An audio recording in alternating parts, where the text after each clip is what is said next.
शिव जी सामर्थ्यवान हैं, इसलिए सब देव हैं और वो महादेव हैं। बोलिए महादेव भगवान की। सब देव हैं लेकिन वो महादेव। आज ब्रह्म को भी शिव की जरूरत है, क्योंकि ब्रह्म का श्रृंगार अगर कोई कर सकता है इस जगत में तो वो है शिव। शिव है प्यारे। स्वयं शिव, शिव पुराण सुनते हो आप लोग, ज्योति रूप में प्रकट हुए हैं। किस रूप में प्रकट हुए हैं? ज्योति के रूप में प्रकट हुए हैं। तो ज्योति का अर्थ क्या होता है? प्रकाश होता है। अच्छा, आपको एक बात बता दें, ऐसा सामर्थ्यवान देवता संसार में नहीं है, वास्तव में नहीं है। चंद्रमा में शीतलता है और ज्योति में अग्नि है, लेकिन मस्तक पर धारण किए हैं कि नहीं? बोलो भाई। शंकर जी किसको धारण किए हैं मस्तक पर? चंद्रमा को किए हैं, इसलिए उनका एक नाम है चंद्रमौलेश्वर। बोलिए चंद्रमौलेश्वर भगवान की।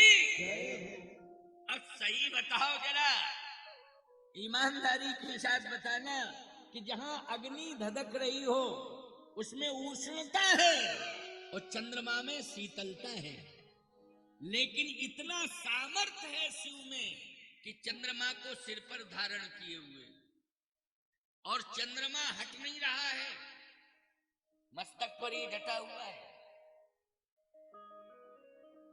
अच्छा, गंगा जी कहाँ है? जरा दर्शन करते हो शिव जी का तो गंगा जी जटाओं में है कि नहीं? आपने चित्र में भी दर्शन किया होगा शिव जी का, तो जटाओं में कौन बैठे हैं? गंगा जी। अच्छा, गौर से देखा होगा कि त्रिपुंड तो लगा है, लेकिन त्रिपुंड तो दिखाई दे रहा है स्पष्ट, परंतु त्रिपुंड में मध्य में एक आंख है, उसको कहते हैं, उस आंख में क्या है? अग्नि है। क्या है उस आंख में? अग्नि। धधक रही है अग्नि, यानी नेत्र में ज्वाला है। तीसरे नेत्र में ज्वाला, नेत्र है तो तीसरे नेत्र में क्या है? अग्नि। नेत्र नीचे होते हैं और सिर के केश ऊपर होते हैं। होते हैं कि नहीं?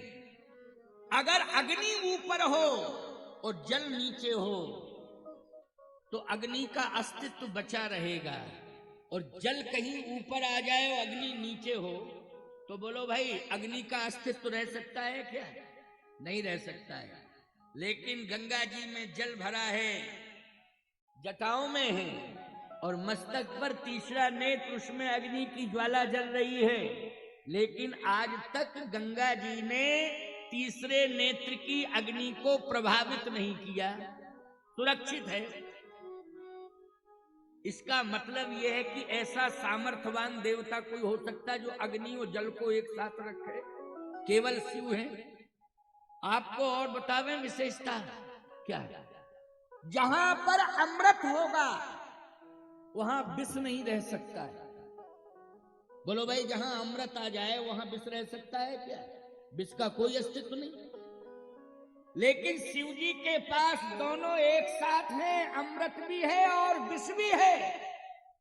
बोले अमृत कहां है? चंद्रमा में, जो मस्तक पर है। चंद्रमा में क्या है? अमृत है। और कंठ में क्या है? विष है। नीला नीला विष है कंठ में, इसलिए इनका एक नाम हो गया नीलकंठ भगवान की।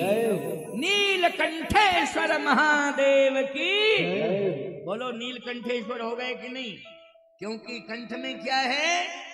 नीला नीला विष है। चंद्रमा में क्या है? अमृत है। जहां अमृत होगा वहां विष नहीं रह सकता है, लेकिन विष और अमृत दोनों को एक साथ रखे हुए हैं। बोलो है सामर्थ्यवान कि नहीं? ऐसा संसार में कोई होगा सामर्थ्यवान? अब और उदाहरण सुन लीजिए, एक नहीं 2 4 10 उदाहरण देते जाएंगे हम और बताते जाएंगे, आप सुनते जाइए श्रद्धा पूर्वक। भगवान शिव का एक प्रिय वाहन है जिसको नंदी कहते हैं। नंदी के बिना वो रह नहीं सकते हैं। नंदी की बड़ी महिमा है। नंदी की इतनी बड़ी महिमा है कि आप घंटों शिव अभिषेक करें, घंटों शिव पूजन करें, लेकिन यदि आप कहीं भूल गए, नंदी को प्रणाम नहीं कर पाया आपने, तो सारी की सारी पूजा वापस ले जाओ। शिव जी जल्दी नाराज हो जाते, ले जाओ, फालतू में 2-3 घंटे का समय यहां दिया। नंदी का यदि आपने सम्मान कर दिया तो शिव जी ने एक दिवस की पूजा को सदा सदा के लिए स्वीकार कर लिया। प्रसन्न हो गए, वाह तुमने मेरे नंदी का सम्मान कर दिया। नंदी ये बैल के रूप में है। क्यों भाई, किसके रूप में है? बैल के रूप में नंदी बाबा। उनका स्वरूप कैसा है? बैल नहीं है, लेकिन बैल के रूप में। जैसे हनुमान जी बंदर नहीं है, बंदर के रूप में है। गणेश जी हाथी नहीं है, लेकिन हाथी के रूप में है। समझ गए हो कि नहीं?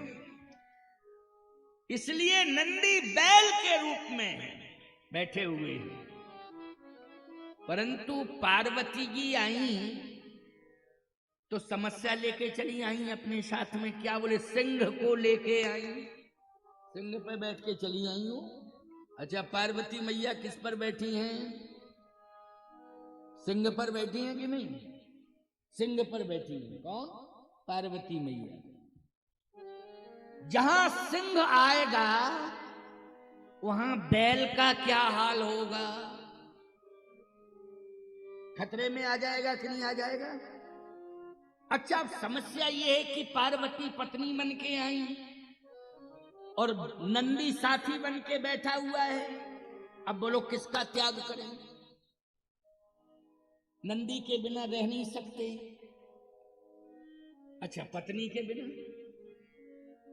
याद रखना, अगर मंडप के नीचे वरण किया है आपने,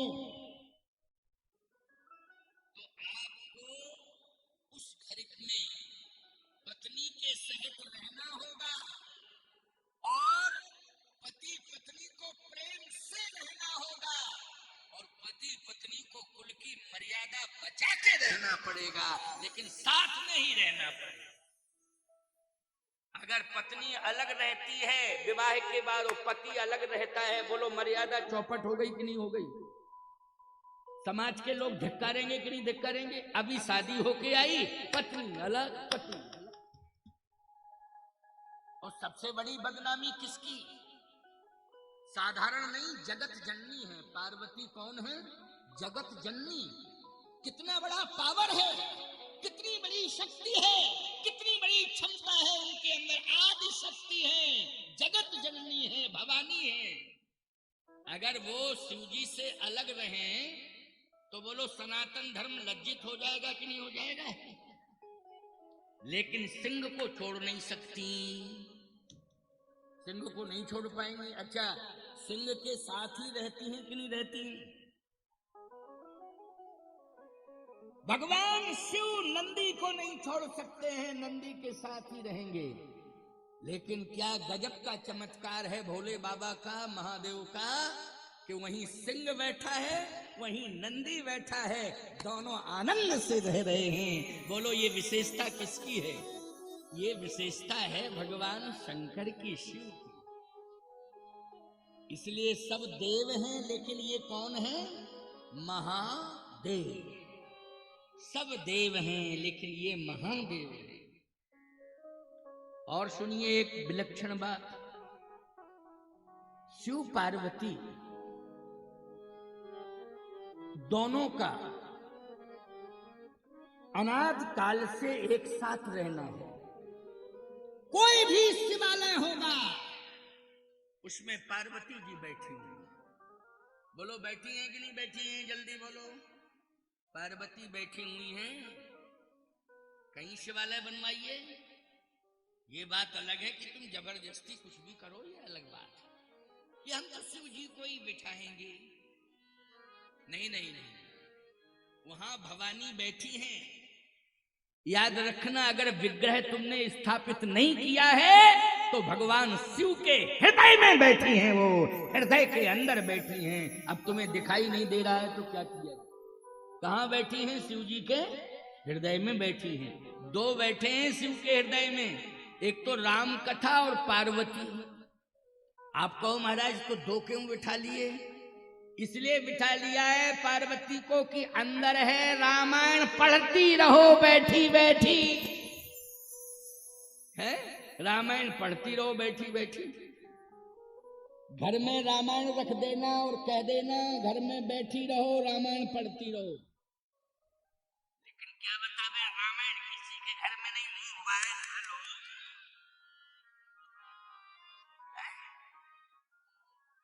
रात को सोने के पहले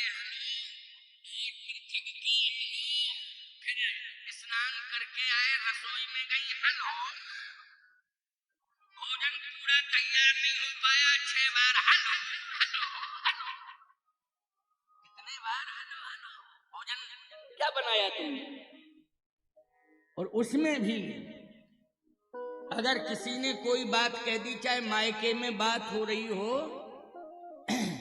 अगर कोई ऐसी बात आ गई तो एकदम नाराज। अब बोलो भाई, भोजन जो तुम बनाओगी क्रोध करके बनाओगी तो भोजन में क्या आ जाएगा? क्रोध। और जो भी पाएगा उसके अंदर क्या आएगा? क्रोध। नहीं नहीं नहीं, प्रेम से भोजन बनाना है। ये मोबाइल जो है क्रोध दिलाता है, ये मोबाइल झंझट दिला देता है, ये मोबाइल आपके मन को रसोई से कोसों दूर हटा देता है। इसलिए समय समय पर इसको यूज करिए, मैं बार बार कह रहा हूं।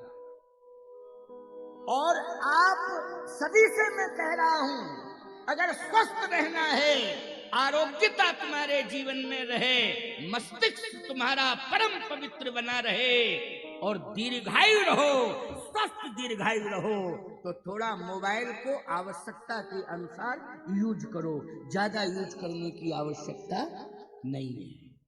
इतना ध्यान रखिएगा, हम बार बार इस बात को कहेंगे, क्योंकि शंकर जी के पास भी विष है। बोलो क्या है?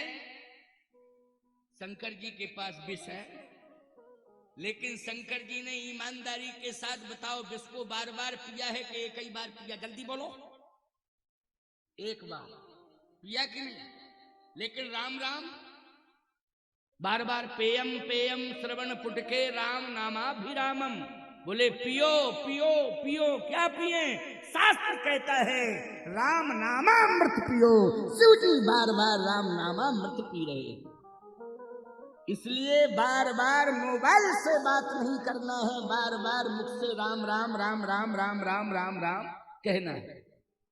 बार बार मोबाइल नहीं कि जब देखो hello hello hello hello hello hello hello. अच्छा, जितने बार तुम हेलो हेलो हेलो हेलो कह रहे, राम राम राम राम राम राम राम राम कहो तो कल्याण हो जाएगा कि नहीं हो जाएगा? कल्याण हो जाएगा। इसलिए राम राम राम राम राम राम कहो, ज्यादा जोर से नहीं बोल सकते तो मन में ही कहो। क्यों भाई, मन में तो कह सकते हो तुम, मन में कह सकते हो। फालतू की बात करने से कोई मतलब नहीं निकलता है। ये मोबाइल फोन फालतू की बातें भी करवाता है। अनावश्यक रूप से बातचीत भी जब बात करोगे तो करनी पड़ेगी आपको। इसलिए मैं कहना चाहता हूं कि अपने बच्चों को भी इससे दूर रखो, क्योंकि छोटे छोटे बच्चे जो अबोध हैं, अगर मोबाइल छीन लिया जाए तो माथा पटक देते हैं दीवार से। क्यों भाई, गलत कह रहा हूं? मैंने आंखों से देखा है, वैसी बात नहीं कर रहा हूं। छोटा सा बच्चा मोबाइल उससे छीन लिया तो रोया, और नहीं दिया तो माथे ही पटक दिया, खून निकल आया मस्तक से। बताइए उसकी जिंदगी खराब हो रही है कि नहीं हो रही है? जानता क्या है? वही खेलता होगा गेम फोन, क्या खेलते रहते हैं, ऐसे दबाते रहता है, वो क्या आते रहते हैं। बच्चों के तमाशे ही अलग होते हैं। क्यों भाई, होते हैं नहीं? क्या बोलते हैं? मैं ठीक ही तो कह रहा हूं, गलत क्या कह रहा हूं? सोचिए जरा, विचार करिए कि बच्चा रूठ रहा है, सिर फोड़ रहा है, माँ बाप बेचैन हो रहे हैं, और उसकी आदत में परिवर्तन नहीं आ रहा है, जिद्दी स्वभाव का हो गया है। न जाने कितने प्रकार की हरकतें मोबाइल से सीख गया है, परेशानी परेशानी पैदा हो गई। अरे ऑनलाइन पढ़ाई के चक्कर में ये सब कोरोना काल में हुआ है कि बच्चों को जो है मोबाइल फोन दिया गया। कोरोना एक बार आया कि रोज रोज कोरोना रहेगा? ये मोबाइल फोन ही कोरोना बन गया, क्योंकि रोते रहो इसको लेकर के, रोते रहो। अभी मैं कथा कहने के लिए मंच पर आ रहा था, आश्रम से एक फोन आया। तो आश्रम का नंबर था, आश्रम के एक सेवक का। तो मैंने उठा तो लिया, एक शब्द बोला, मैंने कहा बाद में बात करना, क्योंकि मैं समझ गया कि इसका बहुत लंबा विस्तार है। मैंने कहा अभी नहीं, तुम 5 बजे के बाद मुझसे बात करना। बोले महाराज जी 5 मिनट के बाद? हमने कहा 5 सेकंड भी नहीं सुनूंगा। मैं मंच पर जा रहा हूं, पता नहीं 5 मिनट में कौन सी बात कह दोगे। हम कथा ना कह के आए वहां साए बकेंगे, क्या फायदा? 5 सेकंड भी बात नहीं करूंगा। कथा के बाद फिर तुम चाहे लाखों का नुकसान हो जाए, करोड़ों का नुकसान हो जाए, लेकिन कथा मंच का नुकसान नहीं होना चाहिए। कथा तो मस्ती में ही कही जाएगी और कथा से तुम्हारे हृदय को परिवर्तित किया जाएगा। जब हम ही बैठे बैठे यहाँ रोएंगे तो तुम्हारे आंसुओं को क्या पहुंचेंगे? बोलो भाई। इसलिए भाड़ में जावे, लाखों का काम होगा, कुछ भी हो, कोई भी बात कर रहे हो, मैं बिल्कुल नहीं सुनूंगा। जब मोबाइल नहीं थे तब कैसे काम चलता था? सोचने की जरूरत है, विचार करने की जरूरत है। इसलिए रसोई में भोजन बनाते समय ज्यादा मोबाइल यूज मत करना माताओं। तुमसे कह रहा हूं, बेटियों से कह रहा हूं, बहुओं से कह रहा हूं, ज्यादा मोबाइल मत चलाया करो रसोई के अंदर। 2 चीजों का परहेज करना। एक तो खैर गांव की संस्कृति में तो ऐसा नहीं होता होगा कि चप्पल पहन करके भोजन बनाया जाए गांव में, लेकिन शहरों में ये रिवाज चल गया है। कहते महाराज जी ये चप्पल वो चप्पल नहीं है, ये चप्पल दूसरी चप्पल है, ऐसा कहना है। नहीं वो चप्पल नहीं है। हमने कहा आखिर नाम क्या है इसका, ये बताओ। बोले नाम तो चप्पल ही है। तो हमने कहा कैसी सही? एक तल्ला वाली चप्पल, एक बिना तल्ला वाली चप्पल। ये जुराब मोजे पहन करके भी भगवान के गर्भगृह में नहीं जाया जाता है, याद रखना। इतनी मर्यादा है, जितनी मर्यादा भगवान के गर्भगृह के मंदिर की है, उतनी ही रसोई अन्नपूर्णा मंदिर की मर्यादा है, मानना पड़ेगा। वो अन्नपूर्णा का मंदिर है, उसको केवल एक रसोई मत माना करो कि रसोई खाना बनाने वाली रसोई। नहीं नहीं, अन्नपूर्णा मंदिर है। 2 चीजों का परहेज होना चाहिए, क्योंकि एक मोबाइल अनेक लोगों के हाथ में जाता है, और जितने लोगों के हाथ में जाता है पवित्रता की कोई गारंटी नहीं है उन हाथों की। मैं बहुत साफ बोल रहा हूं, मानो ना मानो हमें क्या मतलब। इतना मतलब है कि सुधर जाओ तो ठीक है, नहीं मानो तो तुम जानो तुम्हारा काम जाने। हम तो कहेंगे एक मोबाइल अनेकों के हाथ में जाता है, क्या गारंटी है कि किसके हाथ में? अपने हाथ की पवित्रता की गारंटी लेता हूं, लेकिन दूसरे के हाथ की पवित्रता की गारंटी मैं नहीं लूंगा, नहीं लूंगा, नहीं लूंगा। इसलिए रसोई के अंदर उसे पूर्ण वर्जित किया जाए, पूजा पाठ के स्थान पर उसे वर्जित किया जाए, क्योंकि पूजा पाठ में भी व्यवधान होगा, रहेगा तो ना जाने कितनी घंटियां बजेंगी। क्या पूजा करोगे बोलो भाई, क्या पूजा होगी? इसलिए पहले लैंडलाइन फोन होते थे कि नहीं होते थे? बोलो एक जगह सुनिश्चित स्थान था उनका कि नहीं था? तो उस समय भी तो बात होती थी। अरे भाई थोड़ा धैर्य धारण करो, फोन जितने भी आएंगे तुम बाद में बात कर लेना, फुर्सत में जवाब दे देना।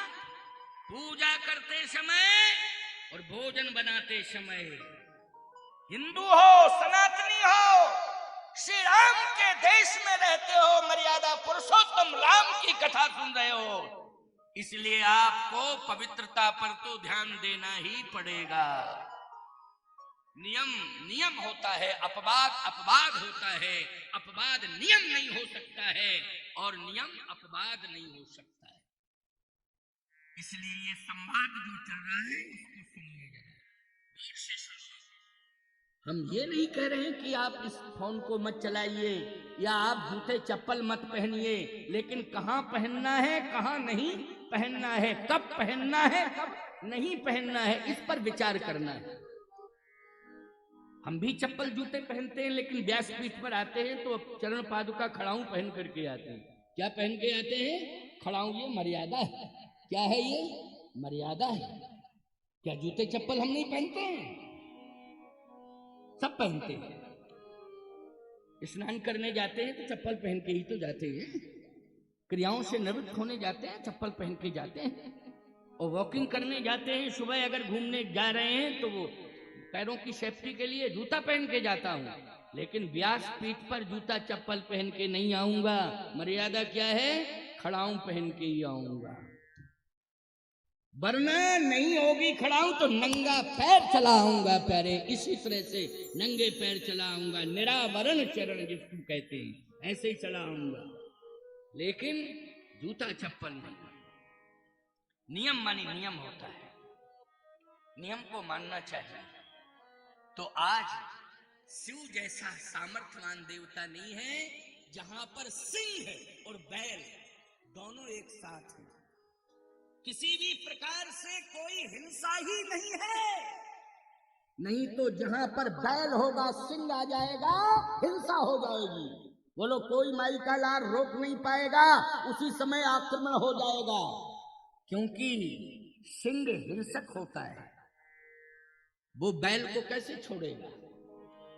लेकिन बोलो, अहिंसा आ गई कि नहीं आ गई? ये महिमा किसकी है? ये महिमा शिव की है। और शिव की महिमा इसलिए है कि तुम पुण्य राम राम दिन राती सादर जपहु अनंग अराती। राम राम राम राम जपते रहते हैं, इसलिए जहां राम नाम जपा जाएगा, राम नाम लिया जाएगा, राम कथा सुनी जाएगी, वहां हिंसा होगी ही नहीं, अहिंसा में परिणत हो जाएगा।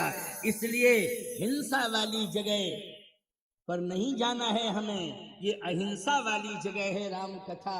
हमें घर द्वार छोड़ करके यहाँ आना है और कथा सुननी है। हमारे हृदय के अंदर करुणा आ जाएगी, हमारे हृदय के अंदर क्रूरता दूर चली जाएगी, दया आ जाएगी। क्या आ जाएगी? दया। दया का भाव आएगा। जो क्रूरता है वो हमारे हृदय से दूर हो जाएगी। ये कथा का प्रभाव है, कथा सुनने का प्रभाव। इसलिए आज जो क्रोध बढ़ रहा है, क्रूरता बढ़ रही है, संबंधों में दुनिया हो रही है, हर रोज विवाद ही विवाद हो रहे हैं, ये सारे के सारे विवाद संवाद में बदल जाएंगे और क्रोध करुणा में बदल जाएगा, क्रूरता दया में परिणत हो जाएगी। रामायण रोज पढ़ने से, रामायण किसी संत की वाणी से सुनने से परिवर्तन होगा।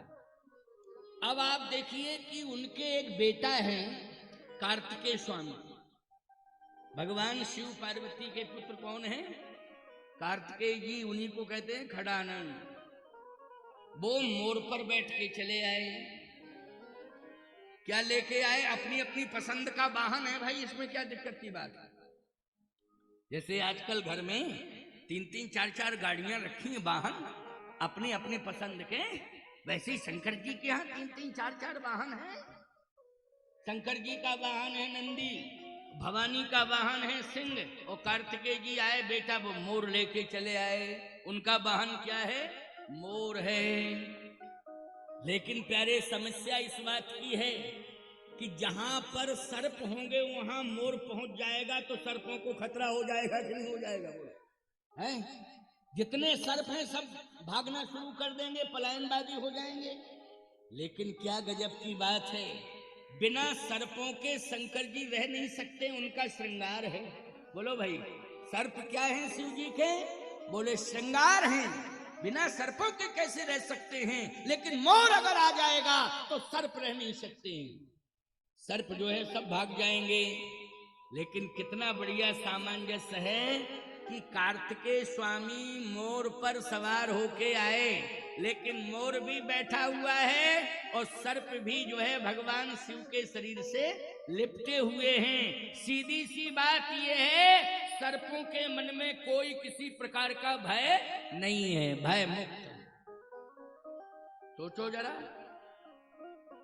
विचारवान श्रोताओं विचार करना, एक एक बात को कान खोल करके सुनते रहना। ये महादेव की महिमा है, इसलिए गांव गांव में उनकी पूजा हो रही है। बोलो ऐसा कोई गांव बता दो जिसमें शिव जी का मंदिर ना हो, चाहे भले ही छोटे रूप में हो, ना बना हो बड़ा, छोटे रूप में हो। ऐसा कोई गांव बता देना जिसमें शंकर जी का, शिव जी का मंदिर ना बना हो, पूजा ना होती हो। क्यों? उन्होंने हृदय परिवर्तन कर दिया, उन्होंने माहौल को बदल दिया। जिस गांव में उनकी पूजा होगी, सच्चे मन से उनकी पूजा होगी और उनके सिद्धांतों के अनुसार जो भी चल जाएगा, उसके घर में किसी भी प्रकार की कोई समस्या ही नहीं रहेगी प्यारे। लेकिन सच्चे मन से पूजा करनी होगी, समर्पण करना होगा, बनावटी नावटी नहीं, सच्चे मन से। आज देवता तो बैठा है लेकिन मन सही नहीं है, इसलिए सारा का सारा सिस्टम गड़बड़ा गया। इससे क्या होता है कि देवता को उठा दिया तुमने। अरे मन भी तो सच्चा होना चाहिए, मन भी साफ सुथरा होना चाहिए। पुजारी जितना अच्छा साधक होगा, मूर्ति में उतनी अच्छी सिद्धि बढ़ेगी। पुजारी की साधना, जितना बड़ा साधक होगा, याद रखना उतनी ही बड़ी सिद्धि मूर्ति में आ जाएगी, उभर के आ जाएगी। सिद्धि तो अंदर है लेकिन उभर के नहीं आ रही है। उभर के कब आएगी? जब पुजारी साधक होगा तब। इसलिए तुम लोगों की साधना में कमी है, इसलिए अशांति आ रही है। थोड़ी सी साधना बढ़ाओ। और यही साधना, ये 2-2, 3-3, 4-4 घंटे बैठ के कथा सुन रहे हो, ये साधना है, ये साधना है। नहीं आजकल इतनी देर तक कौन बैठेगा है? बड़ा मुश्किल है बैठना, लेकिन ये साधना है। माताओं की भी ये साधना है कि इतनी संख्या में बैठी हैं लेकिन शांति से बैठी। बोलो ये साधना नहीं है? नहीं, घर में 2-4 हों तो शांति से नहीं बैठती, मोहल्ला में 10-5 बैठी हो शांति से बैठे नहीं क्या है? एक दूसरे में बातचीत करेंगी, वो पता नहीं क्या क्या बातचीत करेंगी, लेकिन यहाँ इतनी बड़ी संख्या में बोलो शांति से बैठी कि नहीं? ये साधना नहीं है तो क्या है? अरे देखने वालों देख लो, स्पष्ट रूप से प्रमाण मिल रहा है कि हजारों की संख्या में माताएं हैं, सैकड़ों हजारों की संख्या में बैठी हैं, लेकिन शांति से कथा सुन रही हैं। यही साधना है, ये सबसे बड़ी साधना है। हम लोग राम की कथा सुने तो साधक हैं, और राम का नाम जपे जिह्वा से तो साधक हैं। और इससे सबसे ज्यादा प्रसन्न अगर कोई देव होते हैं तो वो देव नहीं महादेव हो जाते हैं। जो देवों के भी देव, देवादिदेव महादेव हैं, वो प्रसन्न हो जाते हैं। मोर भी बैठा है और सर्प भी भय मुक्त होकर के शिव जी के शरीर पर लिपटे हैं, आलिंगन कर रहे हैं। अब आपको एक गजब की बात और बताएं। दूसरे बेटे आए श्री गणाध्यक्ष भगवान गणेश जी, वो चूहा लेके चले। वो चूहा पे बैठे, अलग अलग चॉइस के साधन वाहन हैं भाई। गणेश जी का वाहन क्या है? चूहा। क्यों भाई, है कि नहीं? चूहा पे बैठ के आए। अच्छा, जहां पर सर्प होगा एक ही चूहा सुरक्षित रह सकता है? नहीं रह सकता। सर्प हो वहां चूहा रह जावे सुरक्षित, और फिर चूहा एक और सर्प अनेक। हमारी समझ में तो 2-4 सेकंड नहीं लगेंगे। कोई पैर ले जाएगा, कोई कान ले जाएगा, कोई मुंह ले जाएगा, कोई पूंछ ले जाएगा। क्यों भाई? सर्प। जहां अनेक सर्प ही सर्प हैं शंकर जी के शरीर में, वहां चूहा एक है, केवल एक। लेकिन ईमानदारी के साथ बताओ, कभी सर्पों ने चूहे पर आक्रमण किया? कभी नहीं किया। चूहा भी भय मुक्त होकर के शिव जी के दरबार में बैठा हुआ है। इसका मतलब है कि पूरी अहिंसा। बोलो क्या है उस दरबार में? अहिंसा ही अहिंसा है। कथा हिंसक स्वभाव को बदल देती है, कथा क्रूरता दूर कर देती है। भगवान का नाम, राम का नाम, राम की कथा, ये अहिंसा को जन्म देती है, क्रूरता समाप्त कर देती है, करुणा को जन्म दे देती है, दया को जन्म दे देती है, हृदय परिवर्तन कर देती है। ये है राम की कथा और यही प्रभाव राम के नाम का। आप जुड़ गए हो, ये उपलब्धि है आपके जीवन की। आज पूरा देश परेशान हो जाता है, इसलिए बड़ी बड़ी यात्राएं निकाली जा रही हैं कि हिंदू सुरक्षित हो, हिंदू सुरक्षित हो, हिंदू सुरक्षित हो, हिंदू सुरक्षित हो। मैं एक बात कहना चाहता हूं, हिंदू को सुरक्षित करने के लिए सबसे बड़ा कवच यदि है तो वो है राम का नाम और राम की कथा, जो कवच बनकर के हिंदू की रक्षा करे। बोलो भाई, कवच बनकर। एक बात आपको बता दें, हनुमान जी क्या लेके गए थे लंका में? टोटल ही आतंकवादी थे लंका में, राक्षस ही राक्षस थे। लेकिन हनुमान जी ने जब पहली यात्रा की तो अपना गदा भी छोड़ दिया, गदा भी रख दिया। बोलो भाई, लंका में पहली यात्रा करने हनुमान जी गए तो क्या लेके गए थे? गदा भी रख दी उन्होंने, शस्त्र नहीं। फिर इतने सब राक्षस मिलकर के हनुमान जी का कुछ बिगाड़ पाए? क्यों? ताकत किसकी है? ताकत किसकी है? यही कहना सबने कहना था, यही कहना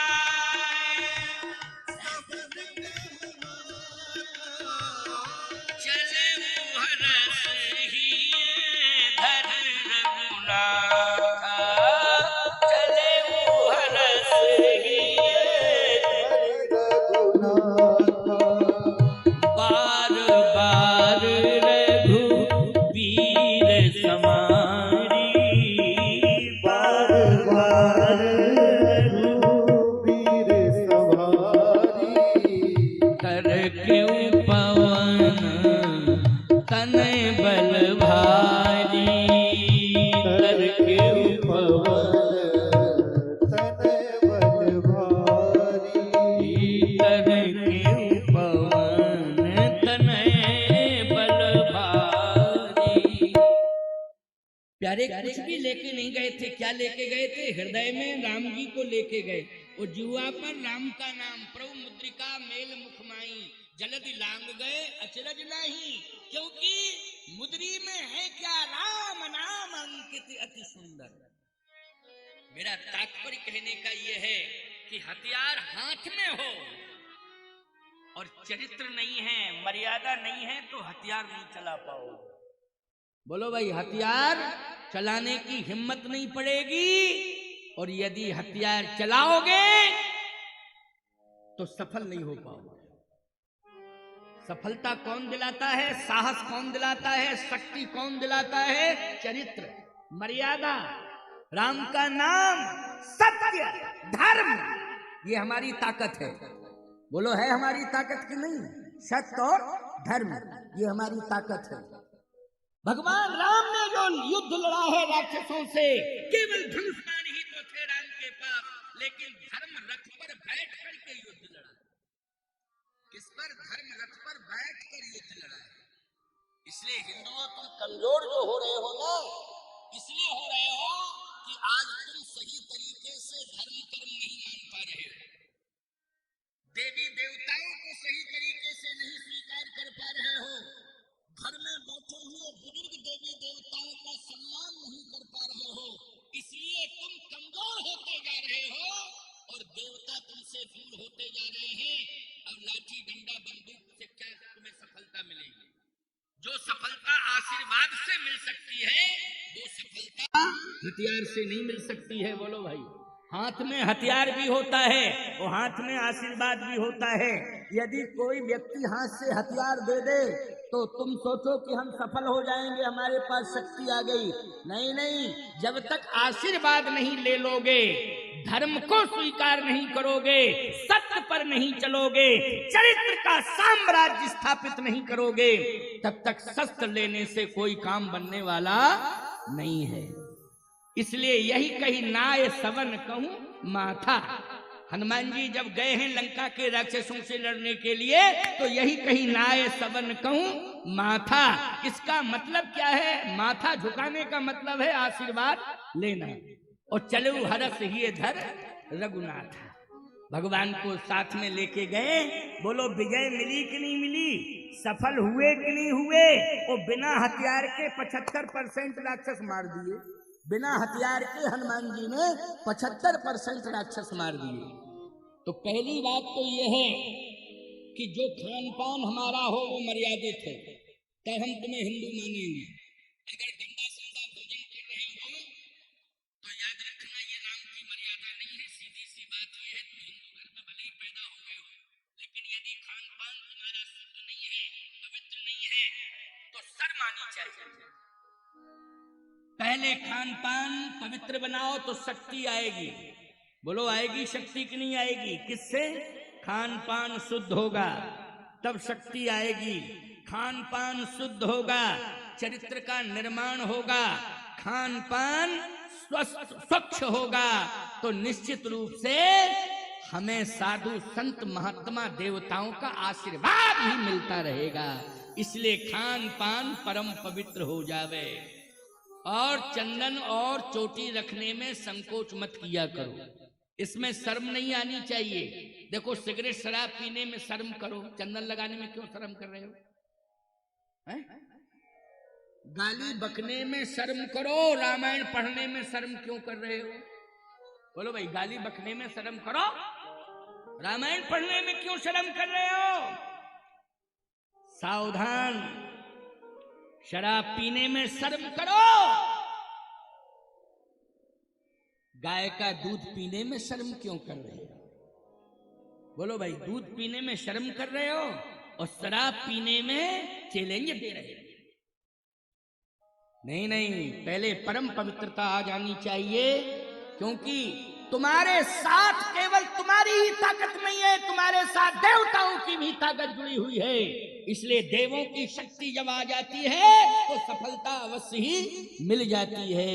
क्योंकि देव क्या करते हैं? तुम प्रदर्शन करते हो और देवता तुम्हारी रक्षा करते हैं। तुम शक्ति का प्रदर्शन करते हो और देवता कहीं ना कहीं अप्रत्यक्ष रूप से तुम्हारी रक्षा करते हैं, तब तुम सफल हो पाते हो। इसलिए रसोई को पवित्र रखो, भोजन पवित्र बनाओ, रसोई में तुम लोग भी खान पान पवित्र रखो। ये जरूरी नहीं है कि हम उच्च जाति में पैदा हुए हैं तभी हम स्वच्छ भोजन और पवित्र भोजन करेंगे। नहीं, कोई किसी भी जाति में पैदा हो गया हो, लेकिन भोजन उसका पवित्र होना चाहिए, भोजन उसका स्वच्छ होना चाहिए। ये संकल्प ले लो। इसलिए लाखों लोग हमारी बात को ये सोशल मीडिया के माध्यम से सुनेंगे, ये बात लाखों लोगों तक पहुंचेगी। ऐसा नहीं है कि इतने ही लोगों तक ये मेरी बात जा रही है, नहीं नहीं, ये जो प्रसारण चल रहा है, आज नहीं तो कल नहीं परसों नहीं वर्षों में ये वीडियो अवश्य सुना जाएगा, लाखों लोगों के बीच तक पहुंच जाएगा ये मेरा संदेश। इसलिए ब्रह्मदेव के दरबार से ये मैं घोषणा कर रहा हूं कि खान पान तुम्हारा पवित्र होना चाहिए। बोलो ब्रह्मदेव के दरबार में क्यों भाई? पुनीत जी, पुजारी जी, ब्रह्मदेव के दरबार में यही शिक्षा दी जाती है कि नहीं? खान पान शुद्ध होना चाहिए, खान पान शुद्ध होना चाहिए और अपने से बड़ों का सम्मान होना चाहिए। और हम पर किसी ने कोई उपकार किया है तो उसका एहसान भी होना चाहिए, तभी तो मानवता है, तभी तो तुम मानव कहलाने के अधिकारी हो। तो भगवान शिव ने सबको समेट करके रखा है। वहां चूहे को भी रखे हैं, सर्प को भी, सर्प और मोर को भी रखे हुए हैं, विष और अमृत को भी रखे हुए हैं, अग्नि और गंगा के जल को भी रखे हुए हैं। कभी किसी का अस्तित्व उन्होंने मिटने नहीं दिया। इसको कहते हैं शिव। इसलिए हमारा देवता कौन है? महादेव। महादेव। और महादेव का देवता कौन है? इष्ट कौन है? महादेव का अगर कोई इष्ट है तो बंदो बाल रूप सोई रामू, प्रभु राम को अपना इष्ट मानते हैं। इसलिए आज इष्ट का श्रृंगार कौन करेगा? पुजारी करेगा, पुजारी। और पुजारी कौन है? भगवान शिव। राम का पुजारी कौन है? शिव है। इसलिए पुजारी ही भगवान का श्रृंगार करता है। तो राम जी का श्रृंगार किसने किया है? उस ब्रह्म का श्रृंगार बोले शिव ने किया है। अच्छा, कैसे? प्रमाण है